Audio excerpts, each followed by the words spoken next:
What's up, everyone? Lens86 over here. Let's talk about that Starfield review. We're going into Starfield, right? It's a 25-year-old IP that's been worked on for quite a while by Bethesda. They're stepping out of that Fallout 76 type of game, apocalypse, and we're going into space. Let's talk about the start of the game. To me, I believe it started off slow. It got into a point where it was so slow, I was yawning in the middle of my my walkthrough, and I don't know how I kept it, but I kept going, and then it got better. But that slow pace, it's not a good thing for a game. And apparently, every friend tells me that that's how Bethesda games start.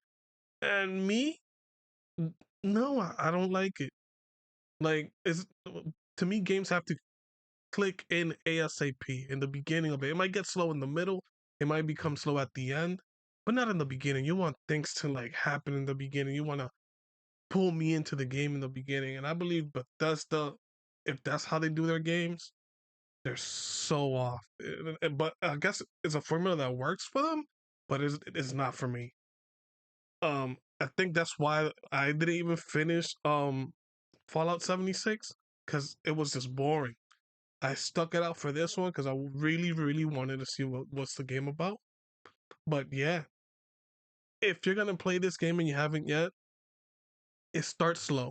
Give it some time, it kicks in and it gets better. The main story. The main story is great. It's not bad at all. It has its up and downs. You start off someone in the game that or it gets powers, or you become someone special through along of the game. It's about 15 hours long if you don't get sidetracked. Not like me, I was sidetracked for so much. Like I was looking for that chest or that collectible that might be in a spot somewhere, but it's not bad. The side quests are also good. I think some side quest stories are better than the main quest. Some factions are better than the main quest.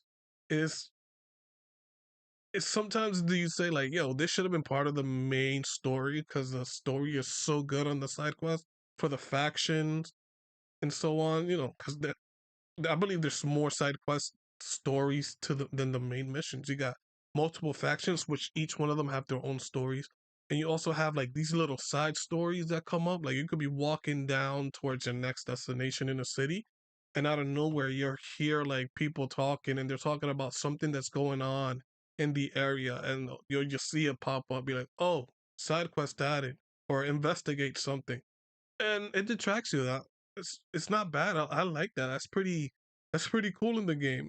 It's like is an immersive active system that brings you in if you want to continue through that process, which is not bad at all. The games from the get-go has its own bugs. From what I hear, Bethesda games are famous for coming out with bugs.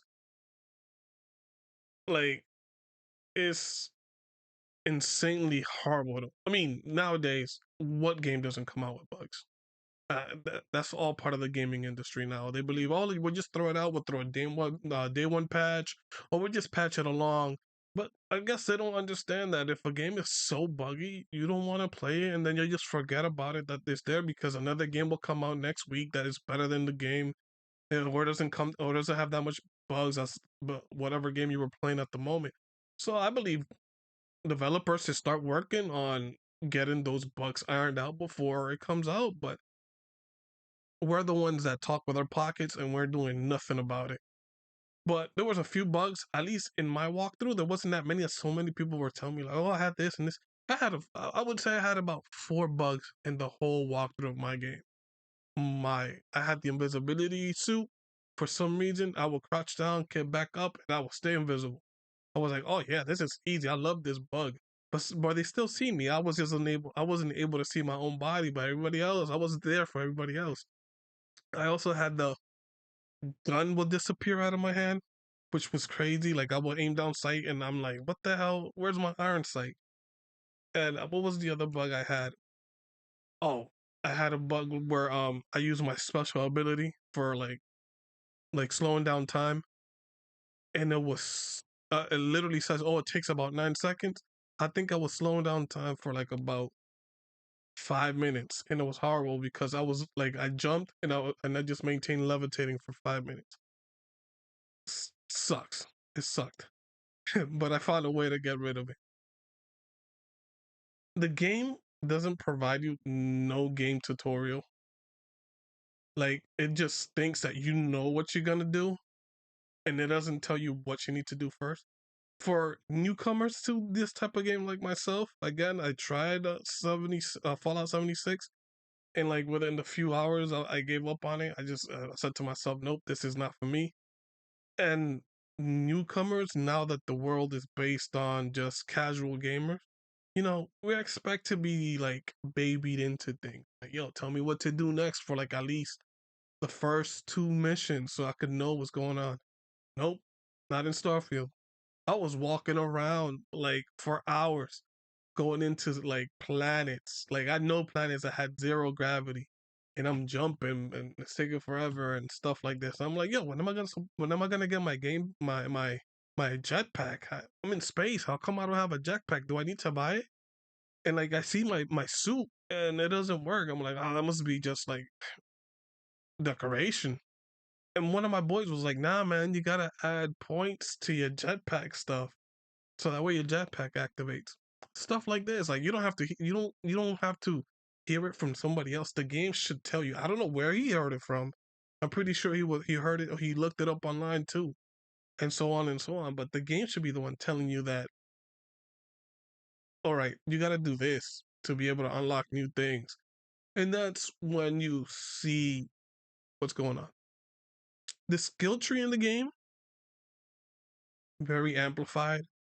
This game is designed to make you repeat the game over and over and over again, which I'm gonna do because on my walkthrough, I did not do any faction stories. In my next walkthrough, I'm gonna do one faction, then the next walkthrough, I'm gonna do another faction. And every time you finish the game, you level up, you get a certain new suit and a certain new ship for being a new Starborn. So I'm going towards that level until I get tired of the game. Overall, my rating for this game, I give it I would say 7 out of 10. 7 out of 10. Why? The story is good. The side quests are good. But it just didn't capture me into it. This is my opinion. This is my rating, a 7 out of 10. I think the game visually looks good on PC, but there's so many bugs on PC, especially video video card bugs. I run a 3090, and I should not be running under 40 frames per second on the 3090 because they did not optimize for any Nvidia cards.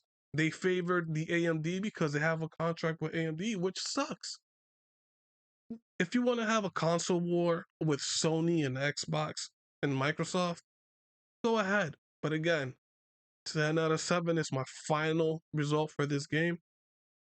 I'm gonna continue on playing just to give those side missions a go because I've heard they're great. I played one faction and I fell in love with it, but I want to continue the other ones. But right now, 7 out of 10. It might go up, it might go down, but my final verdict for the moment is 7 out of 10. Thank you so much for being here. Thank you so much for watching my walkthroughs, and thank you for supporting the channel. Again, like and subscribe, and I hope you have a great day. Peace.